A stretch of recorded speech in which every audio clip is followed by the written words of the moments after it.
So now we're going to create our interface profiles and selectors, and this is really where we identify the ports on the leaf switch that are going to be connected, outside of the fabric. So in our diagram, as you can kind of see behind me here, that's really going to be ports 1, 2, 7, and 8 on both leaf switches. You'll find that with ACI, it is a lot easier if you always tie the same ports. So say we have leaf 1 and leaf 2 here. Notice that port 1 on both of these guys go down to, in this case, switch 2.1. Okay, we have port 2 going down to switch 2.2. Actually, so 1.1 goes to 2.1. My bad, I completely spaced that. Let's go back here. So we could see that port 1 on both these guys goes down here to switch 2.1. We can see that port 2 off both these guys goes down here to switch 2.2. 8 goes down to the fabric interconnects, and then 7 goes down to basically our bare metal host. Okay, so what we find is that it's a little bit easier to apply policy if we keep those port configurations pretty consistent between those two leaf nodes. It does make stuff easier down the road. So part of what I try to do as you kind of cable up these topologies is try to make sure that to some extent you maintain that consistency. So what we're going to do is go within our config and start to identify these ports through the use of interface selectors. So I'm going to go back, again, we just did these switch profiles. I'm going to go back down over here to interface profiles. So I'm going to go create an interface profile. And again, usually I try to call these pretty literal things. So in this case, this is going to be, at least this first one, for leaf one, okay, switch 101.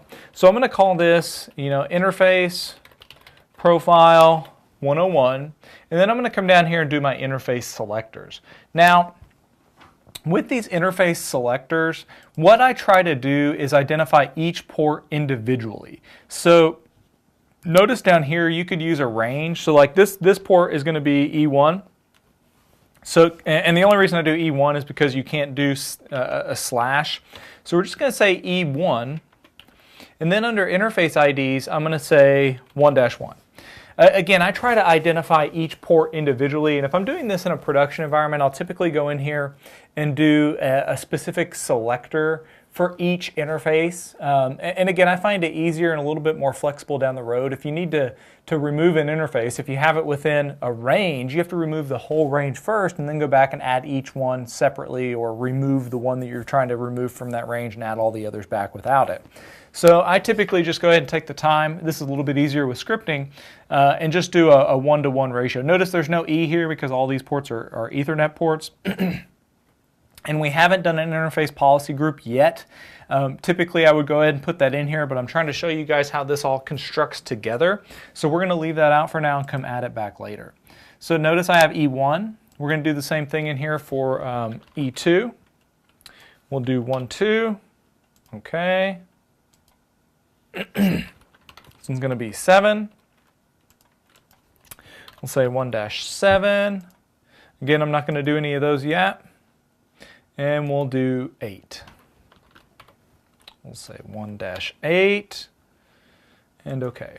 So notice I've got 1, 2, 7, and 8. If we look back at our diagram, 1, 2, 7, and 8. So that looks good. We will go back to the GUI.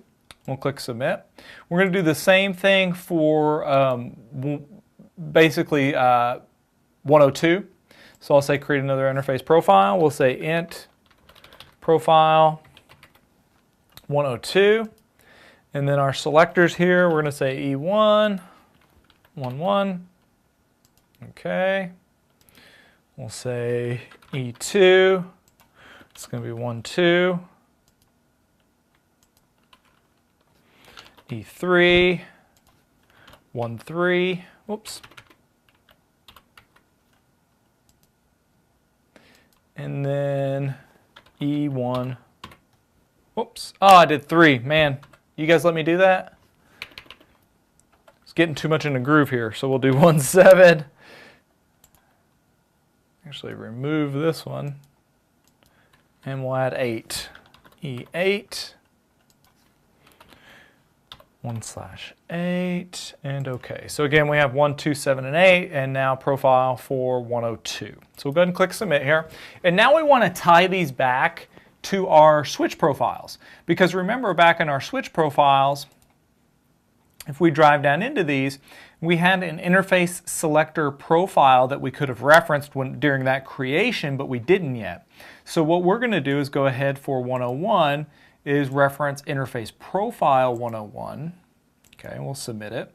And then for 102, we'll do the same thing. So I'll go over here.